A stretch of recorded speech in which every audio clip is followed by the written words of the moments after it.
Alors oui, l'emploi associatif est un emploi qui a de très fortes spécificités comparativement aux emplois publics ou aux emplois privés. Alors, parmi les problèmes de qualité de l'emploi qu'on reproche parfois aux associations, il y a un travail qui est souvent à temps partiel, voire très partiel.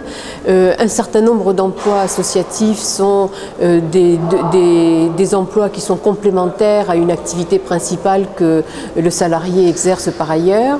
De nombreux emplois sont des CDD, et puis le secteur comprend aussi beaucoup d'emplois atypiques de type stage, contrat civis, CAE, et puis de nombreux emplois d'insertion. Et puis aussi à qualification égale, les rémunérations sont moins fortes dans le secteur associatif.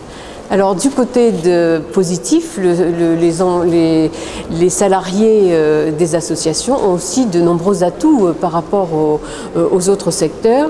Un premier atout, c'est que le niveau moyen de formation, de qualification est plus élevé dans le secteur associatif. Là, nous avons des données très précises là-dessus, notamment à partir de l'enquête emploi de l'INSEE.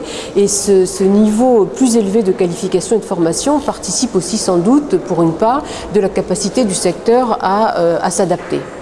Et puis, un deuxième atout aussi, le secteur associatif comprend des salariés, un certain nombre en tout cas de salariés qui sont très fortement motivés parce qu'ils ont fait et qui ont fait le choix de rejoindre les associations dans lesquelles les rémunérations sont un peu moins bonnes et la protection aussi.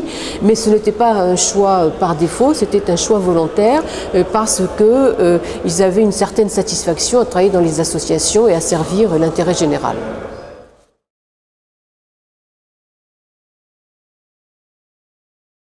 L'emploi associatif, si on met de côté le gros bloc du secteur sanitaire et social qui représente plus de la moitié des emplois du secteur et qui a un emploi tout à fait classique, un emploi CDI à plein temps avec des conventions collectives, etc. Dans de nombreuses autres associations et dans presque tous les secteurs d'activité, on a donc ces difficultés de l'emploi, mais pour autant, et ces problèmes de qualité dont je parlais à l'instant, mais pour autant, l'explication, évidemment, ce n'est pas que les associations sont de plus mauvais employeurs que les autres structures. En fait, il y a trois types d'explications qui peuvent nous donner une idée de la manière dont aujourd'hui, qui peuvent nous permettre de comprendre les formes d'emploi dans les associations. La première, c'est l'existence de toutes petites structures qui ont un recours tout à fait exceptionnel, rare, limité à l'emploi salarié, qui explique que le temps partiel il soit tellement développé. Une seconde explication qui est importante, c'est que le secteur associatif a eu très tôt dans son histoire une mission d'insertion et d'accompagnement vers l'emploi de populations, de personnes qui avaient une employabilité moins grande que les autres. Et donc aujourd'hui, le secteur emploie des centaines de milliers d'emplois d'insertion qu'on ne trouve pas, contrairement à ce qu'on pense, uniquement dans les associations d'insertion, mais dans tous les types d'associations. Et justement, c'est un petit peu à mettre au crédit du secteur associatif que d'avoir su à la fois accueillir, insérer et former ces personnes qui sont par définition des personnes qui vont avoir des contrats temporaires et des salaires moindres, mais qui auront une entrée dans le système de l'emploi beaucoup plus construite.